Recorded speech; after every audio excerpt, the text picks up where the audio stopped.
urutannya dalam kitab suratan Kolose. Nah, kita akan melihat puncak dari kitab Kolose ini adalah peninggian dan pemuliaan pemujaan Kristus, dan khususnya di dalam hal kepenuhan Allah, kepenuhan Kristus.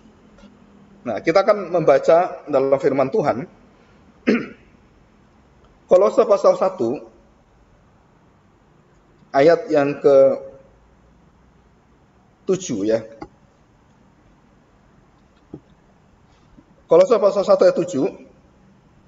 Semuanya itu telah kamu ketahui dari Epafras, kawan pelayan yang kami kasihi, yang bagi kamu adalah pelayan Kristus yang setia. Jadi Epafras ini adalah kependekan dari Epafroditus. Jadi dipersingkat dari Epafras. Ya, itu sama. Dan perhatikan baik-baik, Epafras adalah seorang diaken yang punya semangat mengabarkan Injil. Jadi gereja mula-mula itu yang mengabarkan Injil bukan hanya rasul-rasul, tetapi para diaken dan para pengerja itu bersemangat untuk membawa firman. Mungkin Epafras ini punya bisnis yang ada di kota Efesus, Kolose, dan semuanya. Seorang pemuda yang sangat diberkati Tuhan, dan dia seorang pelayan, disebut sebagai pelayan Kristus. Pelayan yang kami kasihi, jadi 2 kali, diaken. Berarti jelas sekali Epafras ini adalah kelompok diaken dari gereja mula-mula.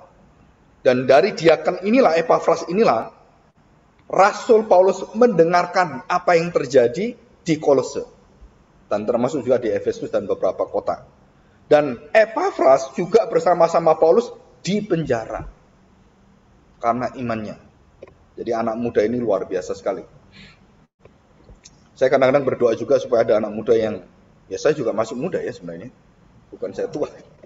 Pemuda itu sampai umur 60 itu pemuda menurut PBB gitu ya. Jadi kita masih muda sebenarnya. Nah, ada pemuda-pemuda lain yang juga mempunyai hati dan memberitakan Kristus dalam pekerjaannya, dalam setiap area kehidupannya. Dan disitulah akhirnya Tuhan berikan jemaat mula-mula itu bertumbuh dengan cepat itu dengan cara-cara seperti ini. 8. Dialah juga yang telah menyatakan kepada kami kasih-Mu dalam roh. Jadi ada hubungan roh yang luar biasa antara Kristus, Epafras dengan jemaat. Ada kaitan dengan pekerjaan kuasa Roh Kudus. Sebab itu sejak waktu kami mendengarnya, kami tiada berhenti-henti berdoa untuk kamu. Kami meminta supaya kamu menerima segala hikmat dan pengertian yang benar untuk mengetahui kehendak Tuhan dengan sempurna. Jadi tujuan Paulus itu mengingatkan jemaat di sana, kalau ibadah, kalau mengerjakan apapun dalam hidupnya, Paulus ingin Epafras juga supaya jemaat mengenal Kristus yang benar, Allah yang benar, dan harus mengetahui kehendak Allah yang sempurna. Jadi bukan kehendak Allah yang asal-asalan, tapi apa yang sempurna, yang disebut sebagai telos, yang akhir itu. 10. Sehingga hidupmu layak di hadapannya, serta berkenan kepadanya dalam segala hal. Dan kamu memberi buah dalam pekerjaan yang baik, dan bertumbuh dalam pengetahuan yang benar tentang Allah. Dan ini tujuan daripada ibadah, teologi ibadah kita, teologi penyembahan, pemujaan yang setiap hari Jumat dan menjadi hari Kamis, dan juga nanti seri yang lain. Setelah itu kita disadarkan bahwa kita membangun pengertian tentang pengenalan akan Allah yang sejati, yang hanya bisa dikenal di dalam pengenalan kita akan Kristus.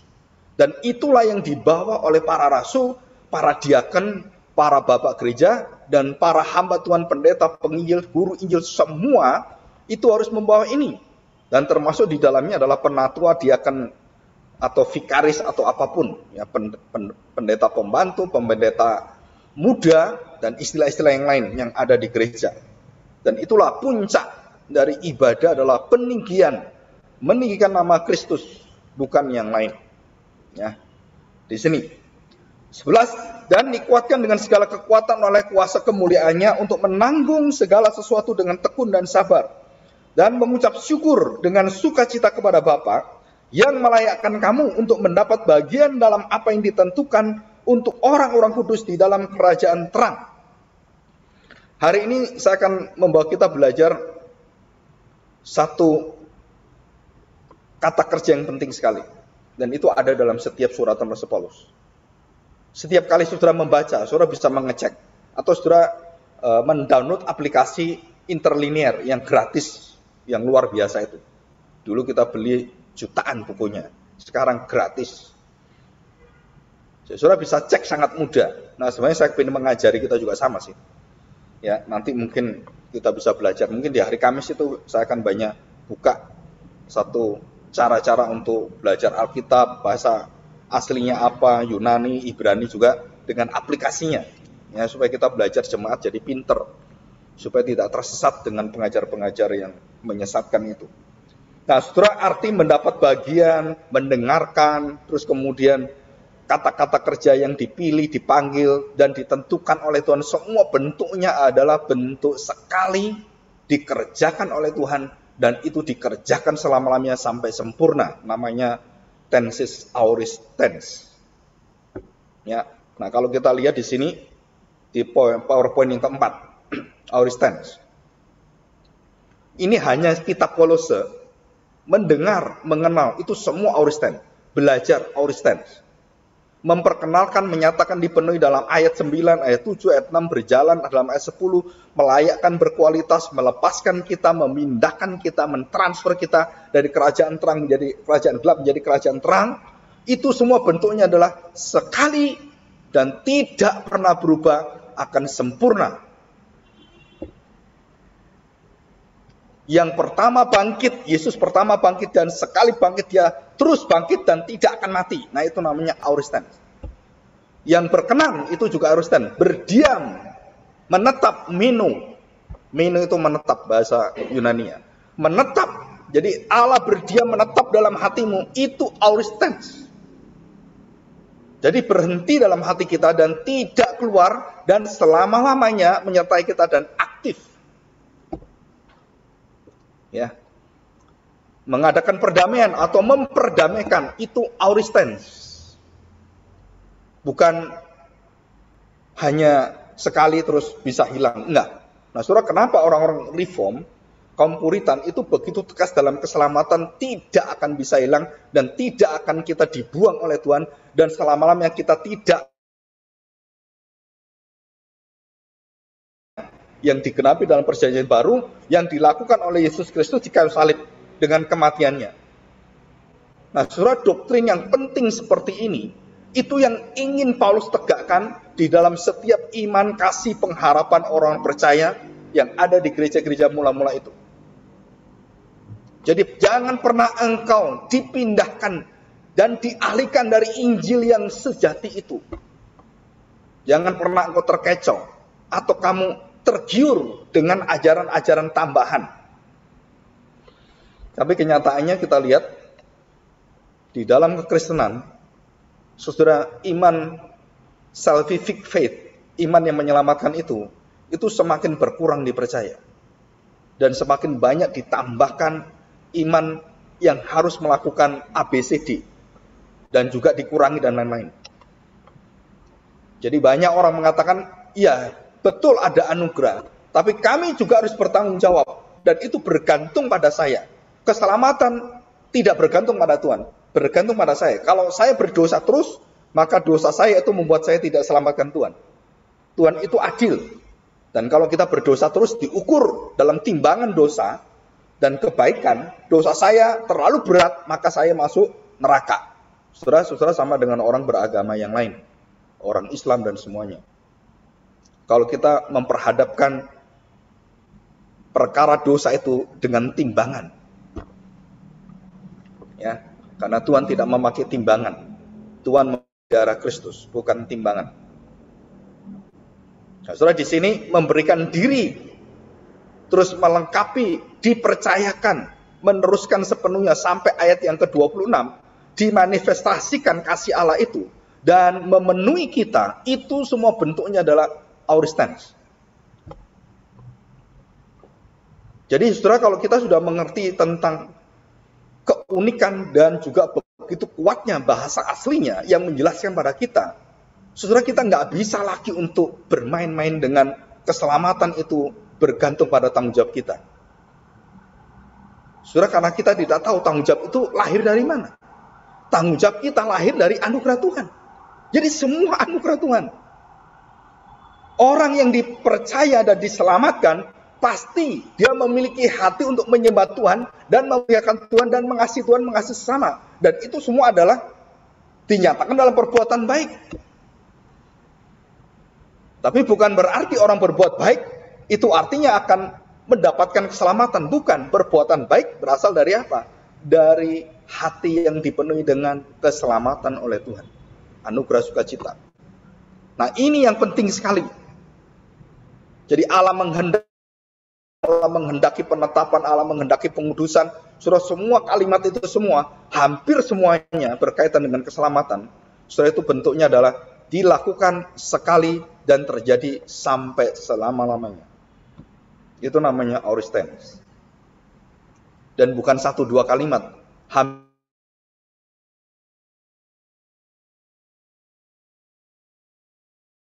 Bentuknya adalah sekali untuk selama-lamanya. Kita dipanggil sekali untuk selamanya. Kita dikuduskan sekali untuk selamanya. Kalau itu subjeknya adalah Allah. Dan selalu bentuknya adalah pekerjaan Allah, tidak kredit, tidak separuh-separuh. Dan tidak hanya di depan setelah itu diserahkan pada kita. Tidak. Alfa Omega, Protos Eskatos, Arketelos. Dan itu adalah Kristus. Dan surah ini luar biasa sebenarnya. Ya, oke, kita kembali. Kita lihat ini ayat-ayat yang kita pelajari. Ayat 13. Ia telah melepaskan kita. Nah, ini aoristens. Dari kuasa kegelapan dan memindahkan kita. Aoristens. Jadi kalau sudah dipindah, saudara nggak bisa dengan dosamu pindah lagi ke sini. Nggak bisa, saudara. Bangsa Israel nggak bisa lagi balik ke Mesir. Nggak bisa. Kenapa nggak bisa? Karena kamu berjalan lurus, linear. Keselamatan itu linear, bukan sirkular. Tapi agama timur sirkular. Berputar-putar, maka membentuk kepercayaan-kepercayaan yang kejahatan dan kebaikan itu kekal. Karena sirkular. Sirkular itu kembali, putar lagi. Jadi bawah, atas, atas, bawah itu sirkular. Oh, nanti nasib manusia itu mujur sekarang, nanti malang di atas. Suatu hari malang lagi, mujur lagi. Dan seperti itu. Itu sirkular. Tapi Alkitab tidak. Alkitab linear. Begitu dikerjakan, tuntas sampai akhir. Itu linear. Ya, keselamatan kita adalah linear. Bukan sirkular. Bukan bergantung pada kita muter-muter gitu. Nanti Paulus katakan, masa Kristus harus mati lagi bagi kamu? Nggak mungkin itu. Ya, di situ. Oke, 14. Di dalam Dia kita memiliki penebusan kita, yaitu pengampunan dosa. Ini sama, saudara ya. Memiliki pengampunan dosa. Nah, kita lihat ayat 15. Ia adalah gambar Allah yang tidak kelihatan, yang sulung, lebih utama dari segala yang diciptakan. Ini yang kita bahas. Karena di dalam Dialah telah diciptakan segala sesuatu yang ada di surga dan yang ada di bumi, yang kelihatan dan yang tidak kelihatan, baik singgasana maupun kerajaan, baik pemerintah maupun penguasa. Segala sesuatu diciptakan oleh Dia dan untuk Dia. Dia ini siapa? Kristus.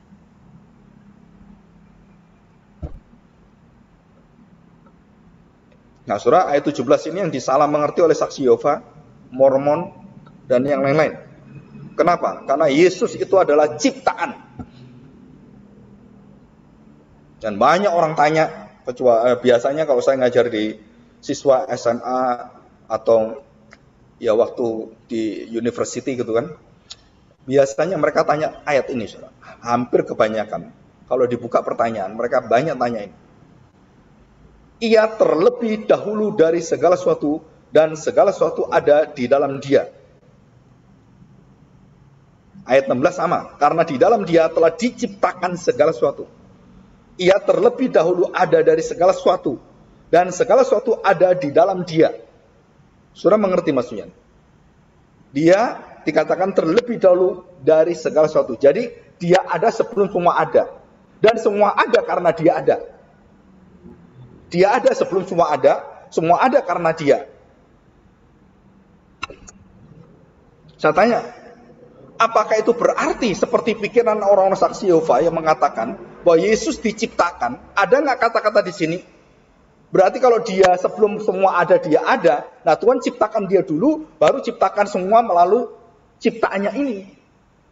Ciptaannya menciptakan. Saudara, dari kalimat ciptaan aja, itu sudah tidak mungkin. Tuhan menciptakan pencipta yang mencipta. Itu tidak mungkin, saudara. Tuhan tidak bisa menciptakan pencipta. Nggak bisa, saudara. Itu melawan dirinya loh. Saya pencipta, saya menciptakan yang mencipta. Nggak bisa. Saudara, Cornelius Van Til yang mengajarkan presupposisi Kristen atau bagaimanakah mengerti pemikiran yang benar dalam Alkitab, dia mengatakan banyak sekali orang-orang liberal ateis yang kalimatnya itu melawan dirinya sendiri. Dan waktu dia bukakan semuanya, seperti tadi, Yesus itu ciptaan dan melalui dia diciptakan semuanya. Itu kalimat melawan semua dirinya sendiri. Bagaimana menciptakan pencipta yang menciptakan ciptaan, dan saudara, ciptaan-ciptaan itu menciptakan lagi yang pencipta yang lain. Itu tidak mungkin. Pencipta itu selama-lamanya satu. Jadi waktu Yesus ada, menciptakan sesuatu, keberadaan Kristus itu bukan diciptakan oleh Allah. Dan siapakah Yesus ini? Dialah pencipta.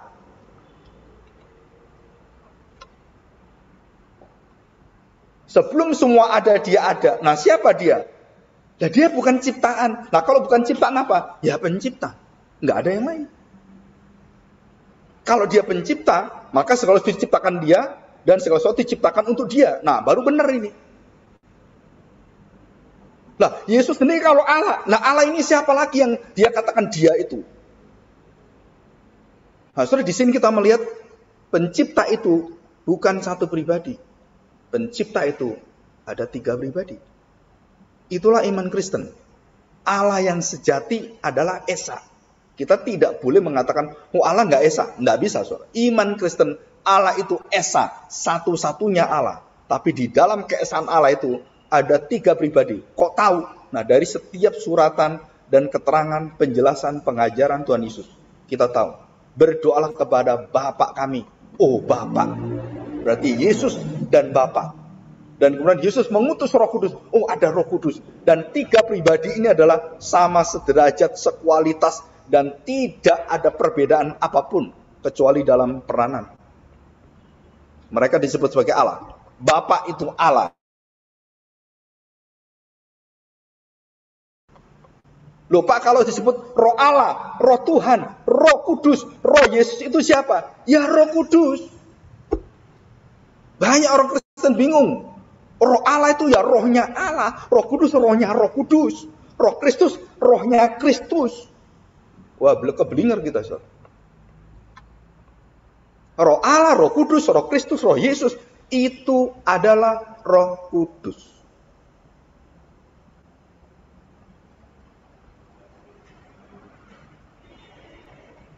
Karena jelas sekali dalam Alkitab. Jadi bukan roh itu akhirnya ada 4. Nah, banyak pendeta yang akhirnya tidak mengerti firman Tuhan, mengajarkan Roh Kudus itu punya 4 pribadi. Roh Allah, Roh Yesus, Roh Kudus, Roh Tuhan. Wah, saudara. Dan mempengaruhi begitu banyak jutaan orang Kristen. Saudara, tidak ada pribadi lain yang diceritakan oleh Kristus kecuali Bapa dan Roh Kudus. Aku mengutus Rohku, Roh Kudus, Roh Bapa, Roh Tuhan Allah, Roh Kudus. Saudara, dari kalimat-kalimat yang ada dalam bahasa tata bahasanya begitu jelas. Maka orang-orang yang tidak belajar itu banyak yang ngawur, sedikit yang betul-betul belajar. Makanya kita harus belajar dengan serius. Ya. Nah, saudara, kita lanjutkan. Nah, saudara perhatikan baik-baik. Ya. Ada beberapa kunci yang penting dalam kitab Kolose. Yang pertama adalah tentang Allah. Yang kedua tentang Kristus dan Yesus. Dan paling banyak kata-kata dalam Kolose itu adalah Kristus. Kuncinya Christ. Allah itu 23 kali, Kristus itu 26 kali, Yesus 7 kali. Fullness ada beberapa tidak lebih dari 10 kali. Segala hal itu lebih dari 10 kali.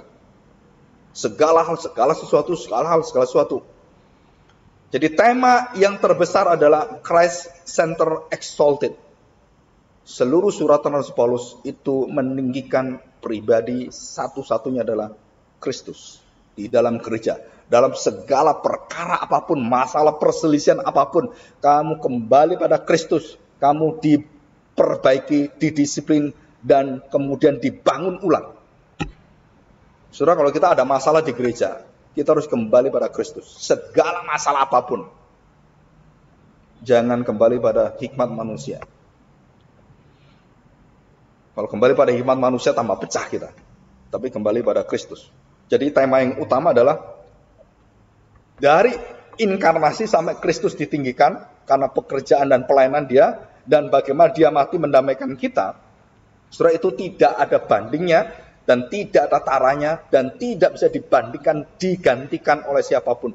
Itu yang dijunjung tinggi oleh Rasul Paulus dan semua rasul. Dan juga gereja Tuhan.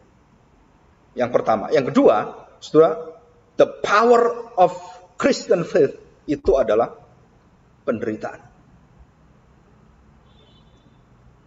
Dan itu kunci dalam suratan Rasul Paulus. Kalau kamu nggak mau menderita, kamu tidak akan bisa mengerti Kristus di dalam setiap langkah hidupmu. Jadi orang-orang Kristen yang tidak mau menderita, yang maunya itu hidupnya enak, tidak akan kenal Kristus selama-lamanya.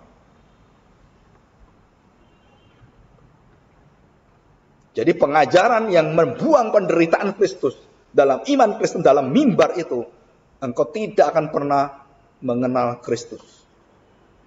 Karena kunci yang paling luar biasa yang dikatakan di dalam Kolose, Paulus mengatakan, aku ikut menderita dan tanda petik menyempurnakan, melengkapi penderitaan Kristus. Bukan dia melengkapi terus kemudian menyempurnakan apa yang dilakukan Kristus, bukan. Apa yang terjadi dengan Kristus itu, dia melihat penderitaan itu dan dia mengalaminya, dan ini akan lengkap sampai semua orang percaya mengikuti seperti Paulus ikuti penderitaan itu. Dan disitulah kita akan melihat bagaimana iman kita disempurnakan. Jadi penderitaan ini adalah kekuatan yang akan menyempurnakan iman orang percaya. Saudara, kalau saudara tidak bisa mengerti penderitaan Kristus, saudara tidak akan pernah punya iman yang mendasari segala hidup kita. Orang yang pernah melihat, saudara sekarang lihat Tuhan Yesus disalibkan. Baik itu melalui TV, film atau apapun gitu ya, atau melalui karya sutradara gitu. Walaupun ada yang salah, ada yang benar, yang tidak tepat, saudara, waktu itu dipaparkan pada kita. Nggak mungkin hati kita nggak merasakan kedalaman kasih Allah di situ. Saudara, pernah saya waktu film Passion of Christ pertama kali keluar dan kemudian China itu mendapatkan bajakannya dan saya waktu berada di Beijing dan kita dapat film itu tanda petik bajakan. Indonesia belum ada, tapi kemudian di setel di situ. Saudara tahu, dari awal mulai Yesus mulai berjalan itu, mulai Yesus dipukul pertama kali, itu penginjil ini, itu nangis terus sampai hampir 2 jam. Mereka tidak pernah tahu visualisasi Kristus yang mati, digebukin, darahnya keluar seperti itu. Dan waktu mereka melihat itu nangis terus, gak berhenti. Sampai filmnya berhenti, mereka nangis terus. Terus saya pikir, ini kalau orang Indonesia mungkin nangis bentar selesai gitu. Tapi mereka bisa nangis terus, nangis terus. Kenapa? Karena bukan hanya melihat film, karena mereka merasakan hadirat Kristus itu yang menolong mereka. Bagaimana mereka orang ateis yang kemudian bisa percaya pada Tuhan, dan dengan cara seperti itu mati bagi mereka. Mereka sampai nangis sampai kayak apa, saudara? Mereka itu selesai, baru kita ngajar.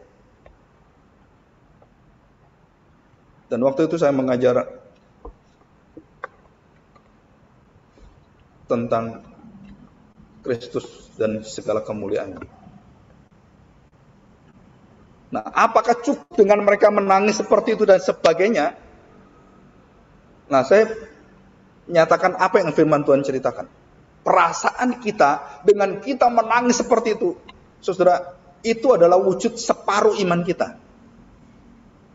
Tapi ketundukan kita kepada apa yang kita rasakan, kita tangisi itu, dan kita menderita sepanjang jalan kita, dengan kita mau di dalam kebenaran, kita terus akan melihat dunia dan segala kegelapan itu tidak pernah berdamai dengan kita. Dan itu loh yang kamu hadapi. Jadi saya tidak memberitakan sukacita kamu akan lancar, enggak.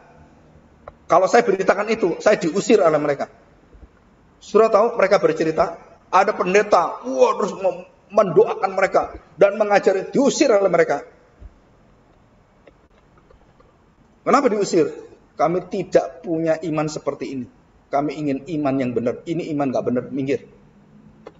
Nggak mungkin kamu ngajar di China, kamu akan kaya raya, kamu akan diberkati. Saudara, bagi mereka ini dunia kami ada dunia penderitaan. Pemerintah kami membunuh kami. Kalau kami menyatakan iman kami, kamu datang, mau nanti jadi Kristen semua. Wah, saudara, ini iman ngawur ini, diusir. Jangan ngajar, jangan sekali datang lagi pada kami. Mereka ingin mendengar iman Kristus di dalam penderitaan. Apa rahasianya? Saudara, disitulah dibuka kemuliaan yang besar. Tanpa penderitaan, tanpa kehinaan, tidak ada kemuliaan. Baru mereka senang sekali. Kenapa? Karena mereka mengalami penderitaan, kehinaan yang luar biasa di China. Di situ.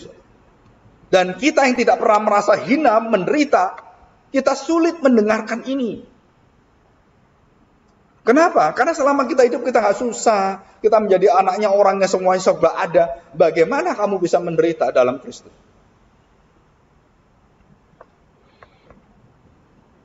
Susah. Mengapa sih orang-orang Chinese yang dahulu ingin mendidik anaknya itu dalam kekuatan hidup penuh dengan ketabahan? Belajar dulu kamu. Kan gitu kan? Nggak enak-enak kamu ngurus terima, nggak bisa. Kamu harus hidup belajar. Harus dididik dulu, harus diajar dulu. Kenapa? Saudara, itu adalah satu panggilan manusiawi. Tanpa tetesan air mata, tidak ada sukacita masa depan. Apa yang kamu tanam hari ini dengan tangisan luar biasa, kamu akan menuai dengan sorak-sorai. Kalau kita sembarangan hidup dalam keluarga, dan kita biarkan semuanya, saudara, kita menuai satu tangisan di akhir hidup kita. Anak-anak kita sembarangan hidupnya.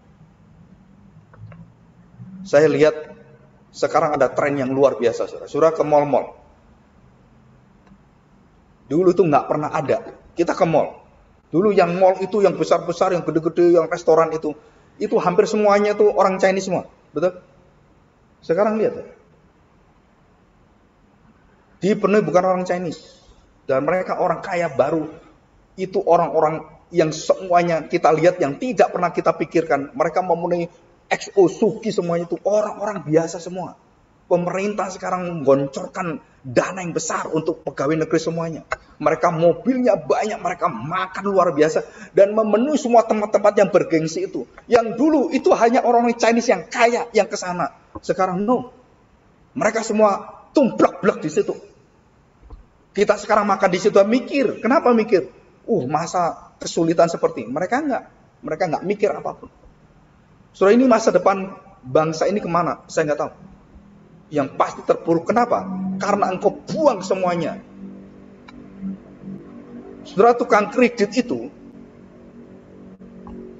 bagian pengkreditan itu, ada dulu anak yang pernah cerita.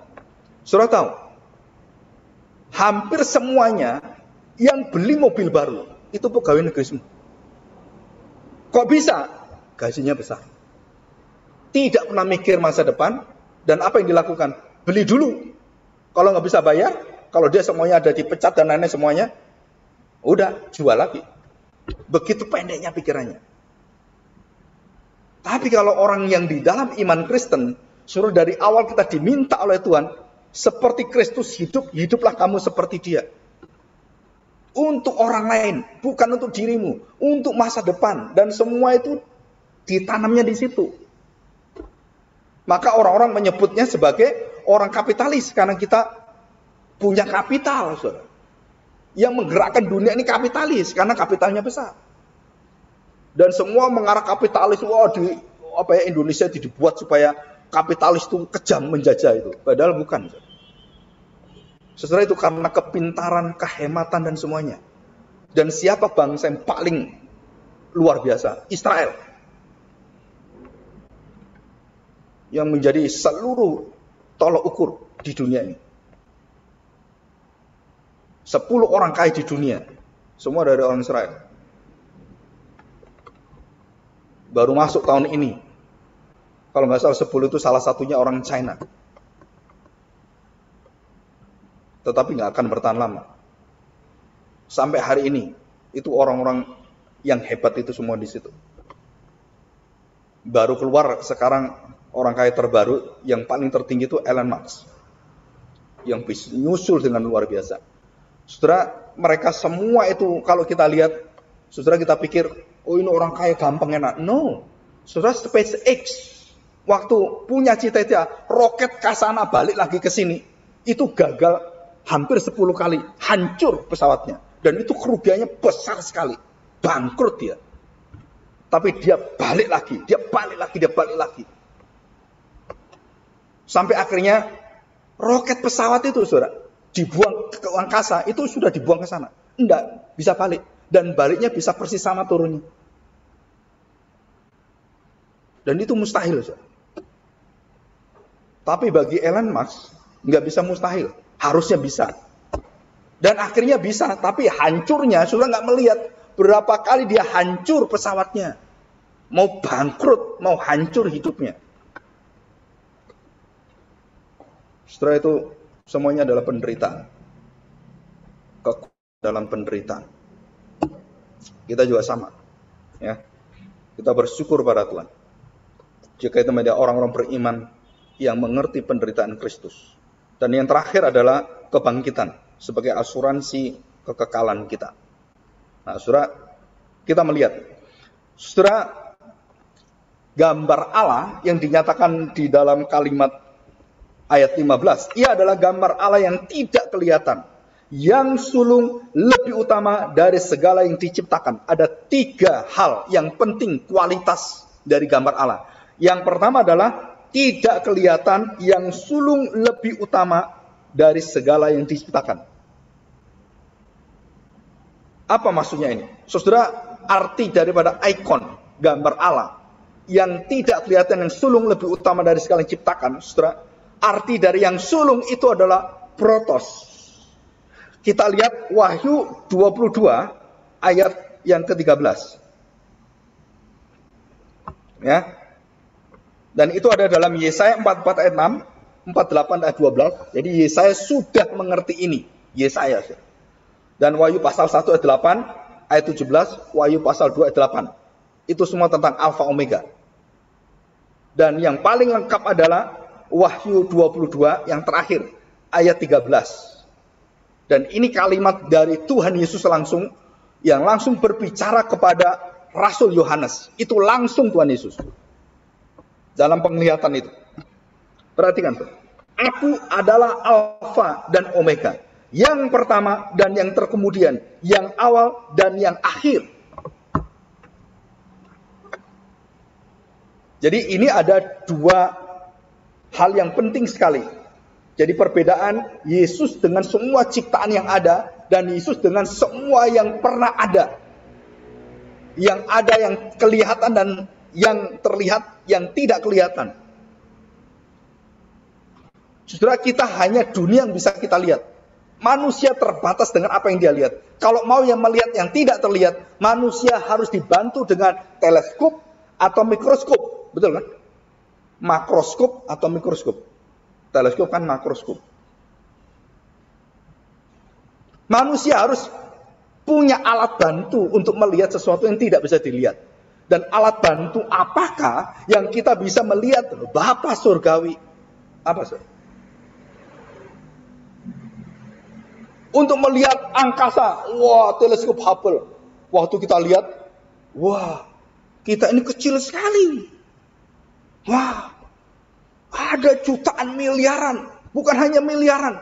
Itu ada bumi galaksi yang berpuluh-puluh ribu, lebih besar daripada yang kita pikirkan.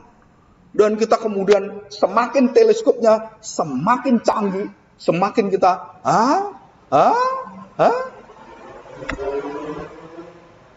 Nah, saya ingin membawa kita kepada arti ikon, gambar Allah. Jadi untuk mengerti sesuatu di luar kita, ini bukan Allah loh. Bukan Yesus katakan Bapa itu yang kamu harus kenal dalam aku. Kita mengenal yang terbatas saja, dunia ini, kita sudah nggak bisa memikirkannya. Nggak bisa mengolah dalam pikiran kita. Bagaimana itu planet-planet dan galaksi-galaksi banyak sekali itu seperti pasir di laut. Siapa ya yang ngontrol ini semuanya? Dan bukan hanya itu masih belum. Masih ada lagi dan nggak terbatas itu. Sampai kapan?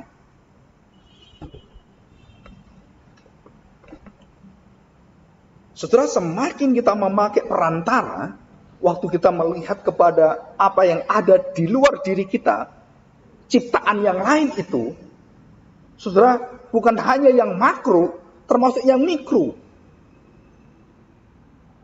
Saudara, sel-sel otak kita itu rumit seperti angkasa. Jadi mikro dan makro sama nggak ngertinya. Ada yang mengatakan, seorang profesor ahli otak, daya kekuatan otak kita itu melebihi daripada daya nuklir. Otak kita bisa bekerja luar biasa itu. Dengan listrik yang ada di dunia ini, itu masih rumit otak kita. Jadi mikro kita terheran-heran kok bisa kayak gini. Apalagi kita menyelidiki virus. Mungkin nanti suatu hari ada yang lebih kecil dari virus, kita nggak tahu juga. Mungkin porus, ya kan? Mamanya virus, kan empok itu kan mama. Atau mbarus, kita nggak tahu, atau mbaknya virus gitu. Nah, saudara, saya ingin kita membayangkan seperti ini. Jadi waktu kita tidak mengenal Allah dalam dosa kita, dan Kristus datang, saudara, itu umpamakan gambar wujud Allah yang terindah dalam Kristus itu membuka kepada kita satu wawasan hadirat Allah yang tak terbatas, yang indah luar biasa, seperti engkau melihat semesta alam dan engkau melihat mikro life yang ada dalam hidup kita. Jadi setiap kali kita ibadah, saudara, itu kita dibawa ke dalam apa? Ke dalam kemuliaan yang tak terbatas, yang begitu sempurna dari hadirat Allah, yang bukan hanya mengenai ruangan ini atau ibadah kita sementara ini, tetapi pada kemuliaan kebesaran Allah dan rencana yang teragung itu, yang waduh saudara, yang dikatakan bahwa segala jalan hidup sejarah manusia yang begitu banyak, setiap kejadian, berapa miliar kejadian yang ada, itu di bawah kuasa yang diarahkan, menentukan, dan kemudian menggenapi rencananya Dia. Termasuk di dalamnya kejahatan-kejahatan manusia, kejahatan iblis, kejahatan malaikat-malaikat, kejahatan para penguasa. Itu semua di tangan Tuhan dan menjadi satu lukisan mengagungkan Kristus. Saudara, itu satu lukisan. Seluruh umat manusia, segala zaman, segala kejadian, itu lukisannya adalah mengagungkan Kristus. Sampai iblis pun dan semua orang-orang di dunia ini pada akhir Yesus datang, semua berlutut menyembah, menyebut Yesus Tuhan dan Juru Selamat, Tuhan Allah mereka, termasuk iblis semuanya.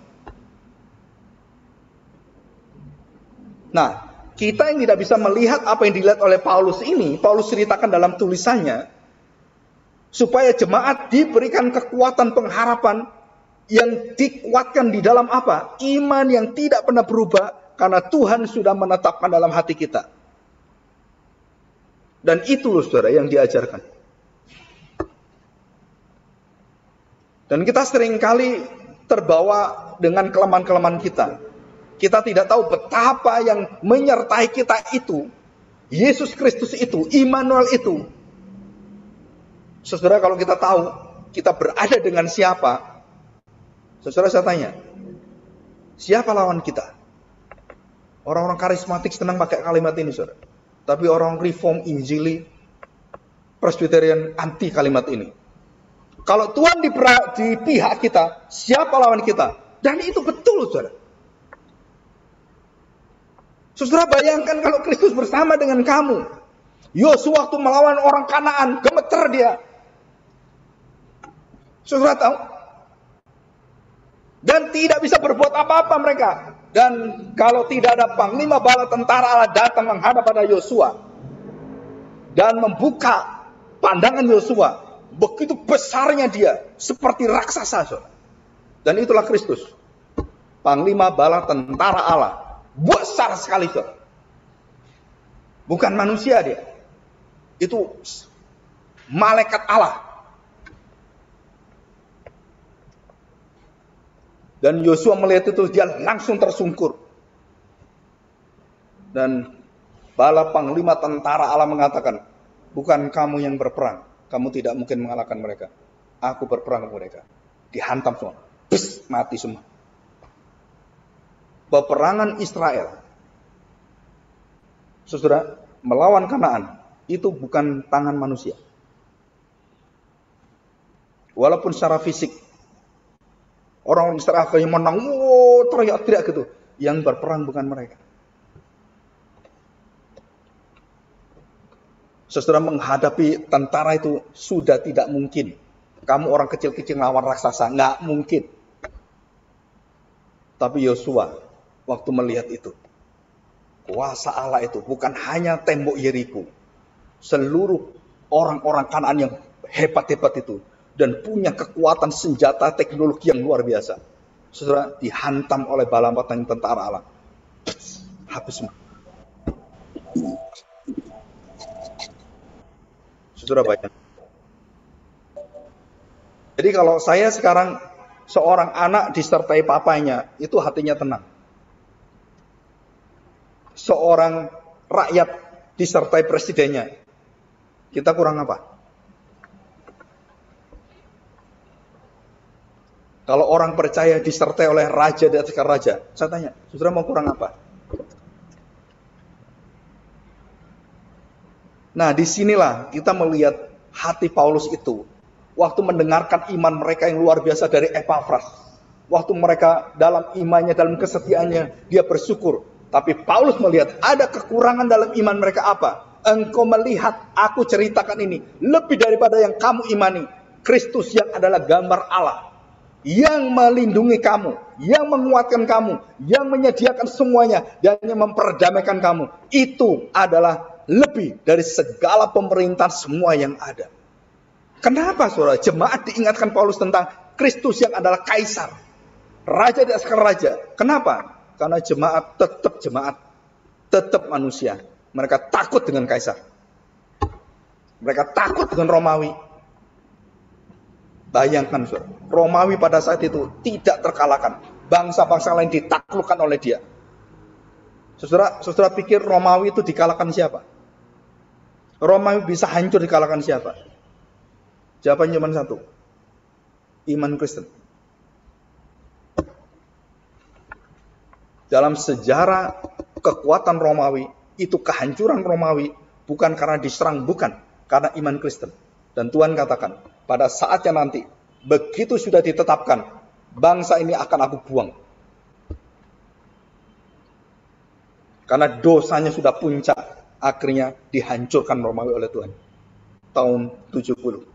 Hancurnya Yerusalem. Itu sejarah. Siapa yang menentukan? Tuhan Yesus.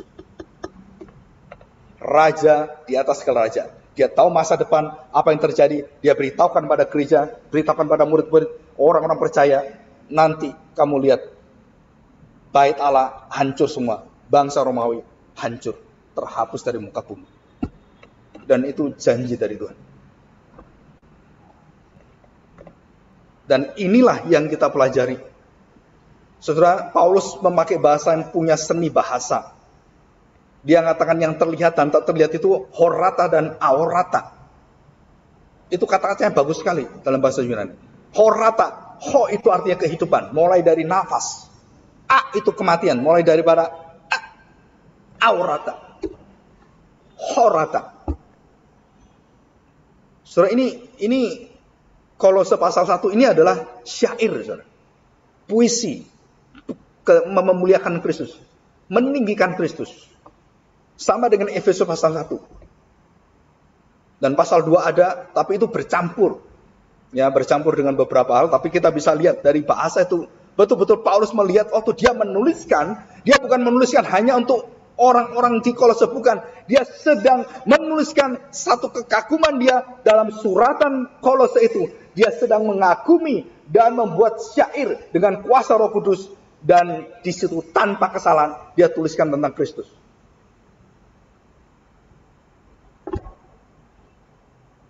Wah, luar biasa, saudara. Saya beritahukan kemarin di dalam teologi pemujaan hari Sabtu, seluruh ciptaan lagu manusia itu semua ada dosanya, ada kelemahannya, apapun itu. Yang bisa diterima itu yang berkenan pada Tuhan dan bisa disaring oleh Tuhan. Tetapi lagu yang diciptakan oleh Roh Kudus melalui Maria, melalui Zakaria, melalui Musa, melalui Daud, melalui Salomo, itu adalah kekal. Perhatikan, saudara. Jadi lagu-lagu ciptaanmu, baik itu pendeta ini ciptakan semuanya, itu semua lagu penuh dengan kelemahan dan di dalam dosa.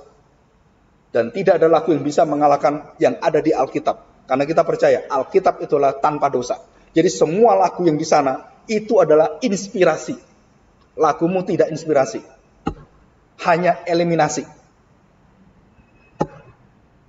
Jadi saya percaya bahwa nanti pujian yang kekal itu, ya pujiannya Maria, ya pujiannya Zakaria yang ada di surga. Pujian-pujian kita manusia belum tentu ada di sana. Hanya yang berkenan pada Tuhan, yang sesuai dengan firman Tuhan, itu yang boleh ada di sana. Yang tidak ada itu, semua langsung sudah dibersihkan Tuhan. Lagu-lagu yang memusnahkan diri, contohnya, lagu-lagu yang melawan firman Tuhan, puji-pujian melawan firman Tuhan, itu nggak pernah kamu dengar lagi di surga. Kamu dengar di neraka. Kenapa, saudara? Karena di sini seluruhnya disaring oleh Tuhan. Seluruhnya sudah diseleksi oleh Tuhan. Jadi kita hanya mendengarkan yang sempurna tanpa dosa di surga. Nah, lagu yang tanpa dosa itu siapa? Ya lagu-lagu yang ada di Alkitab. Di luar itu semua lagu penuh dengan dosa. Saya beri contoh, ada lagu soalnya. Ya kan? Satu lagu. Kemarin saya pakai contoh, Aku Anak Raja. Begitu kan? Terus ada contoh. Gitu. Saudara, contoh lagu, selagi ada kesempatan, aku ingin melayani engkau. Betul? Secara teologia, lagu ini tidak sempurna. Karena dia mengatakan kalau ada kesempatan, kalau nggak ada kesempatan, ya Tuhan nggak ada kesempatan. Apakah lagu ini akan masuk ke surga? Jawaban saya, enggak. Karena nggak sempurna. Semua lagu yang tidak sempurna tidak akan masuk ke surga. Hanya lagu yang sempurna yang masuk ke surga. Selagi aku kuat, kalau aku nggak kuat, nggak bisa melayani. Memang kalau orang nggak bisa melayani di rumah sakit, terus kemudian lumpuh, nggak bisa melayani, ya nggak bisa melayani Tuhan. Selagi aku kuat, nah aku nggak kuat, bisa nggak aku melayani? Bisa. Banyak lagu-lagu yang tidak sempurna, tapi kita tetap pakai. Kenapa? Karena kita lihat secara antroposentris. Betul kan? Tapi kalau kita pikir secara teologis, nggak bisa lakuin. Berarti Tuhan kalah dengan apa? Dengan kelumpuhanmu, ketidakmampuanmu. No. Saudara, bukan seperti itu. Kita masih ingat pemain pianonya Billy Graham yang hancur tangannya. Dan akhirnya menjadi pemimpin doa yang luar biasa. Karena tangannya sudah nggak bisa main piano. Tapi dia menjadi pendoa. Diubahkan oleh Tuhan. Dihancurkan tangannya. Bukan memberikan satu kematian hidupnya. Bukan. Tapi memberikan dia satu pekerjaan baru sebagai pendoa. Yang dulu dia tampil selalu ke depan. Wah, dia liatin orang. Sekarang enggak. Dia berada sembunyi. Billy Graham berkhotbah. Dia berdoa dengan timnya. Dia berdoa terus. Enggak pernah tampil lagi. Tapi Tuhan melihat ini yang berkenan kepadaku. Dan itu beda. Cara pelayanan beda. Nah, saudara, itu juga sama.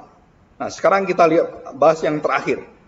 Saudara, perkataan di dalam Kolose ini ada preposisi atau preposisi atau kata depan yang penting. Perhatikan, saudara. En, di, es, ento.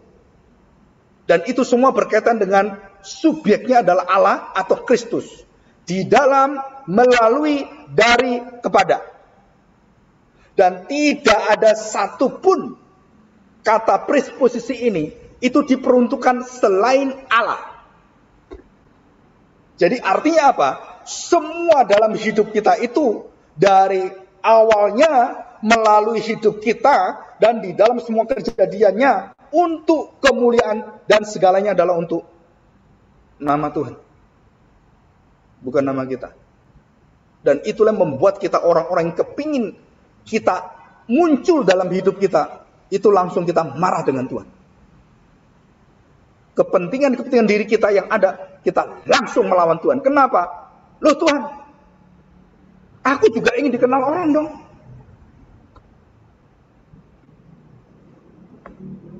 Aku juga ingin terkenal. Saudara, kepalsuan dan kemunafikan yang paling tertinggi adalah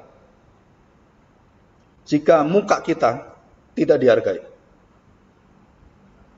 Orang Farisi itu malu dengan Tuhan Yesus karena apa? Karena Tuhan Yesus lebih mukanya dihargai daripada muka mereka. Iri hati itu, saudara.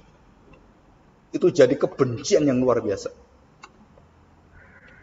Dan kita dalam seluruh hidup kita, dalam pelayanan kita sama, saudara. Kalau sudah muka kita itu nomor satu, saudara nggak akan lihat muka Kristus. Ikon Allah, ikon Theos, ini saudara akan lihat. Dan Tuhan katakan, selama ikonku tidak ada dalam hidupmu, kamu tidak akan menemukan pelayanan yang mendamai sejahterakan hidupmu.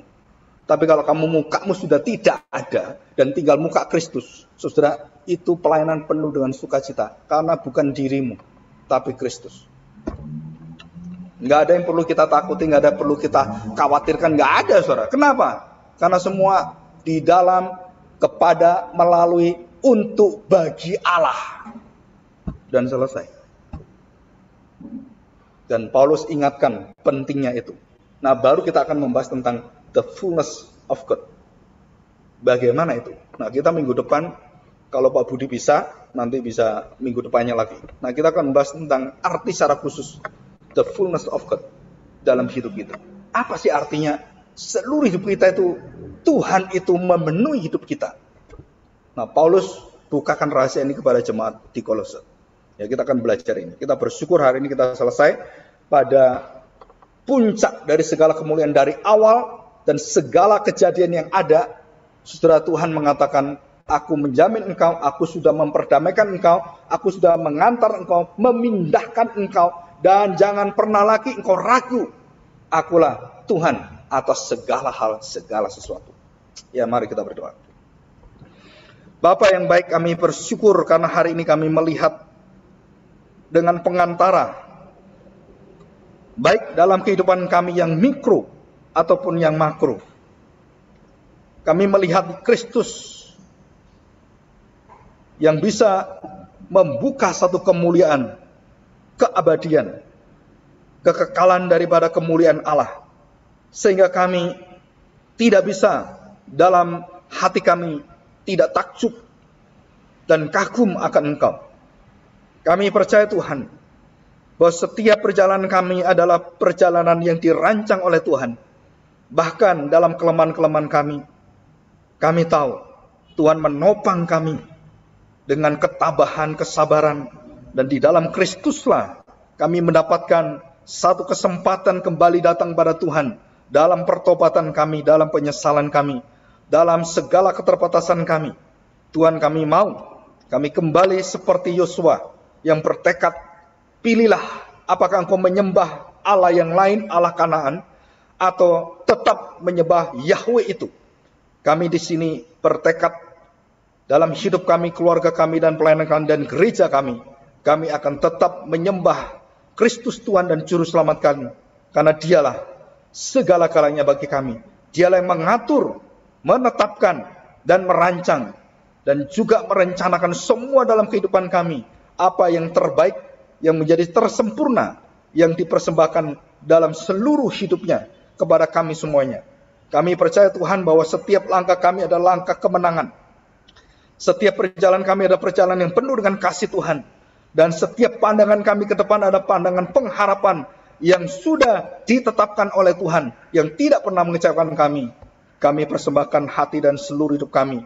Baik apa yang menjadi keinginan kami, baik yang menjadi satu kerinduan kami percaya Tuhan, Engkau kuduskan dan Engkau sempurnakan semuanya. Di dalam nama Tuhan Yesus, kami serahkan doa kami ini. Amin. Saya serahkan pada liturgus kembali.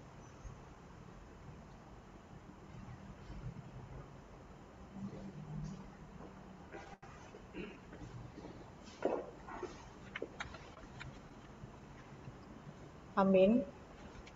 Ya, khotbah kita, dialah Allah kita, Allah yang bersama kita, Allah Immanuel, yang datang